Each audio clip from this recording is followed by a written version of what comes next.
¿Qué tal? Gracias a Dios porque seguimos con el corazón necesitado de Él y porque Él pone ese deseo de buscarle. Y le pido a Dios, y mi oración es que Dios ministre a tu corazón y a mi corazón, y al entrar a su palabra cumpla el propósito por el cual fue enviada. Vamos a leer Proverbios 3, versículo 7. Dice: no seas sabio en tu propia opinión. Teme a Jehová y apártate del mal. No seas sabio en tu propia opinión. O podríamos leer como mujeres: no seas sabia en tu propia opinión. Recuerdo un programa de los 80s en México que se llamaba ¿Y usted qué opina? Y lo conducía alguien de nombre Nino Canún. Y ese programa fue exitoso en su momento. Y yo creo que una de las razones más fuertes por las que tuvo mucho éxito es porque cuánto nos encanta opinar. Cuánto nos gusta que nos den nuestra opinión. Nos gusta opinar hasta de lo que ni sabemos, ni nos importa, ni somos los expertos, ¿no? Ni nos corresponde. Y nos encanta, y no sé, yo creo que tanto a hombres como a mujeres nos gusta, pero como mujeres creo que opinamos y opinamos y opinamos y a veces, como he dicho, hasta cuando no nos preguntan opinamos. Y no nada más ahí, sino que generalmente pensamos que nuestra opinión es la mejor. Generalmente pensamos que tenemos la razón y que nuestras ideas son las mejores que los demás y nuestra experiencia es lo mejor que los demás. Y bueno, nos cuesta mucho trabajo adaptarnos a cuando se hacen las cosas dirigidas por alguien más, ¿no? Entonces, desde ahí, Dios nos está diciendo: no seas sabia en tu propia opinión, porque nos conoce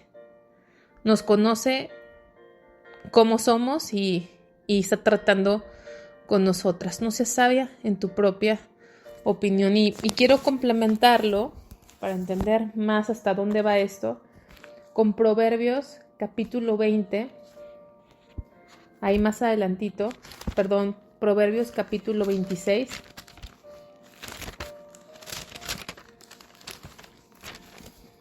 versículo 12. Proverbios 26:12 dice: ¿has visto hombre sabio en su propia opinión? Más esperanza hay del necio que de él. Dice Dios: ¿conoces a alguien que sea sabio en su propia opinión? ¿Conoces a alguien que piense que sabe mucho y que tiene la razón? Pues dice que hay más esperanza para el necio que él. En otras palabras, diríamos en México está frito, o diríamos ni cómo ayudarle, porque tiene más esperanza el necio. Yo creo que parte de la razón por la que un necio tiene más esperanza es porque el necio al menos reconoce su incapacidad de autodirigir su vida, reconoce que necesita algo superior que le guíe y que le indique el camino correcto. Pero el que es sabio en su propia opinión nunca se va a dejar guiar, porque desde el principio no reconoce su necesidad. Entonces es un peligro tremendísimo. ¿Y por qué necesitamos eso?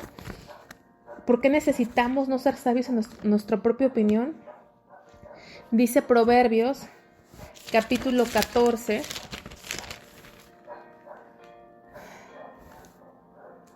versículo 12. Hay camino que al hombre le parece derecho, pero su fin es camino de muerte. Hay camino que al hombre en su propia opinión le parece derecho. O sea, hay camino, hay decisiones, hay planes que al hombre le parecen buenos, pero el final de esa decisión, el final de ese comportamiento es muerte. Entonces no podemos ser sabios en nuestra propia opinión. ¿Por qué? Porque cuando tomamos decisiones basadas en lo que nosotros pensamos, hay veces que el destino es fatal. Y si vamos tantito a Isaías, capítulo 5, creo que podemos abundar más en esto. Hoy en día vemos la gran desviación que hay.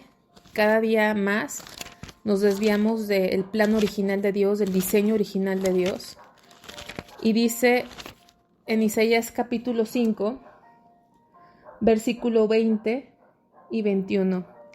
Ay de los que a lo malo dicen bueno y a lo bueno malo, que hacen de la luz tinieblas y de las tinieblas luz, que ponen lo amargo por lo dulce y lo dulce por lo amargo.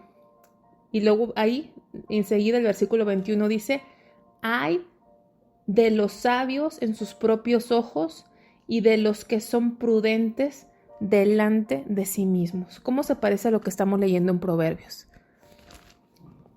No seas sabio en tu propia opinión. Y aquí dice, ay de los que son sabios a sus propios ojos, a los que se autocalifican que son sabios, que se sienten mejor que los demás, que sienten que saben más que los demás. ¿Por qué? Porque dice, ay de los que a lo malo dicen bueno y a lo bueno malo.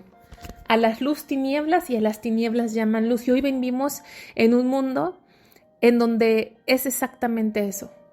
Y ese mundo y esa cultura y esa sociedad es una como tipo corriente que nos quiere arrastrar, o es como un adoctrinamiento que recibimos por todos los medios, ¿no? Hasta en la música, en toda la cultura, en todas partes. Un adoctrinamiento que nos quiere hacer sentir que no es tan malo o que es bueno. Y entonces, si no estamos buscando a Dios, somos afectadas por ese pensamiento. Empezamos a ver las cosas pues no tan malas, no las estamos viendo como Dios ve esas cosas. Minimizan el pecado o lo toman a broma, ¿no? Porque hoy día tener deslices es como bien visto. Al contrario, ¿no? Es que bueno, disfruta, aprovecha, ¿verdad? Y se vuelve un chiste y se vuelve un cotorreo. Entonces, a veces nuestra mente cae y empezamos a relajarnos y empezamos a pensar que el pecado no es tan malo. Y todas corremos un riesgo.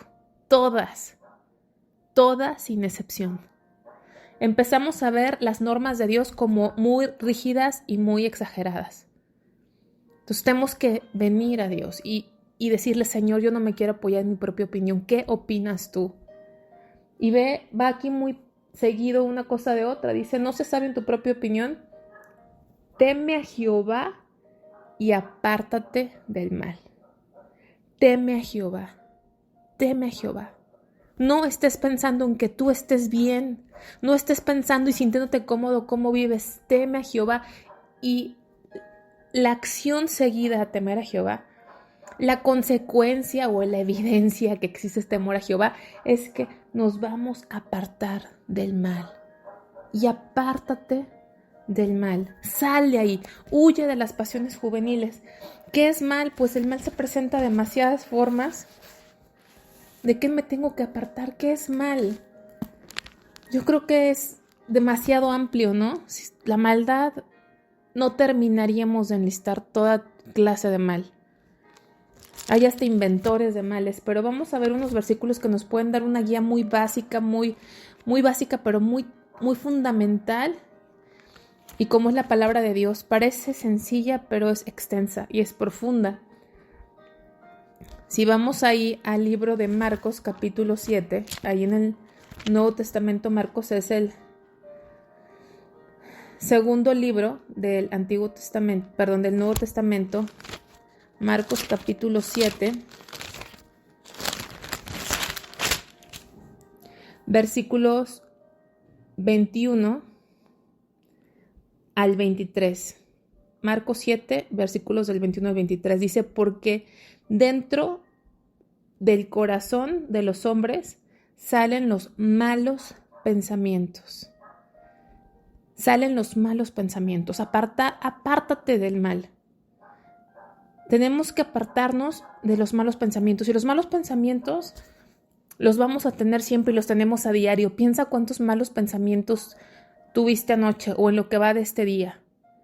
circulan en nuestra mente en fracciones de segundo. Y los malos pensamientos no son necesariamente pensamientos de inmoralidad sexual, son pensamientos de envidia, de celos, de coraje, ¿no? A veces hasta en la mente insultamos a la gente, hasta la que se nos cerró en el carro, al jefe, al compañero de trabajo, ¿verdad? Malos pensamientos de ver a alguien cómo se ha vestido y seguir ahí, o sea, a lo mejor anda vestido de forma inadecuada, lo ves, no puedes cerrar los ojos, pero no sigues juzgando a la persona, ¿no? Malos pensamientos, avaricias, rencores. Y el enemigo entra y nos bombardea con pensamientos. No es pecado que te llegue un mal pensamiento, pecado es acariciarlo.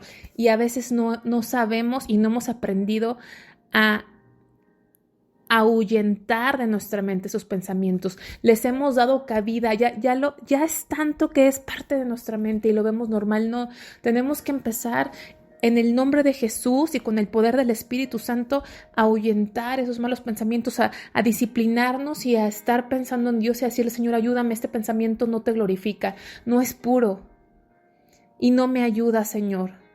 Sí siento celos, sí siento envidia, sí siento coraje. Señor, por favor, ayúdame. Y empezar a pensar en Dios. Y es una disciplina, es como un ejercicio. Es un ejercicio espiritual. Y así como cuando vas al gimnasio y al principio no puedes hacer ejercicio, no te salen las abdominales y no te salen las sentadillas, sino que vas agarrando fuerza, así también espiritualmente. Vamos ejercitándonos. Malos pensamientos. Luego dice los adulterios, las fornicaciones. Ya habíamos hablado que el resultado y la consecuencia del pecado sexual es fatal. Pero también también los adulterios y las fornicaciones no necesariamente son físicas, sino Dios dice que si tú ves a un hombre y lo deseas para ti, es adulterio y es fornicación. Si tú estás pensando indebidamente en un hombre que no es tu esposo, es muy peligroso. Y hay mucha gente que dice, pues no estoy haciendo nada físico con nadie. Solamente estoy imaginando o estoy pensando o estás viendo una foto o estás viendo una película o es un comercial, pero te causa pensamientos indebidos y lo estás disfrutando y te acostumbraste a vivir y tú no le ves nada de malo porque dices, pues no estoy haciendo nada, no estoy afectando a nadie. Tienes que tener mucho cuidado con eso. Sin que pierdas ahí, Marcos, acompáñame tantito a Isaías 47.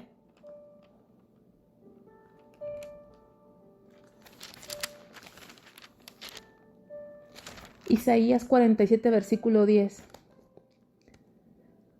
Dice Dios, porque te confiaste en tu maldad, diciendo, nadie me ve. Tu sabiduría y tu misma ciencia te engañaron y dijiste en tu corazón, yo y nadie más. Versículo 11, vendrá pues sobre ti mal cuyo nacimiento no sabrás, caerá sobre ti quebrantamiento el cual no podrás remediar y destrucción que no sepas vendrá de repente sobre ti. ¡Qué tremendo! Dice que confiaste en tu sabiduría, confiaste en tu maldad, te engañaste diciendo, nadie me ve, nadie me ve. Te confías pensando que no va a pasarte nada porque solamente se quedó entre tu intimidad y tu pensamiento. Dice Dios, pero va a venir sobre ti quebrantamiento. No te confíes, dice Dios, no te engañes. Va a haber consecuencias de tu maldad. Entonces, si tú estás viviendo cosas de esta naturaleza en tu mente, o cosas que no son sexuales, pero piensas que nadie te ve, ten mucho cuidado. Apártate del mal, porque te engañas. Vas a vivir las consecuencias. Las fornicaciones, los homicidios. Espero que nadie jamás nos vayamos a ver físicamente involucrados en los homicidios. Dios nos ayude y nos libre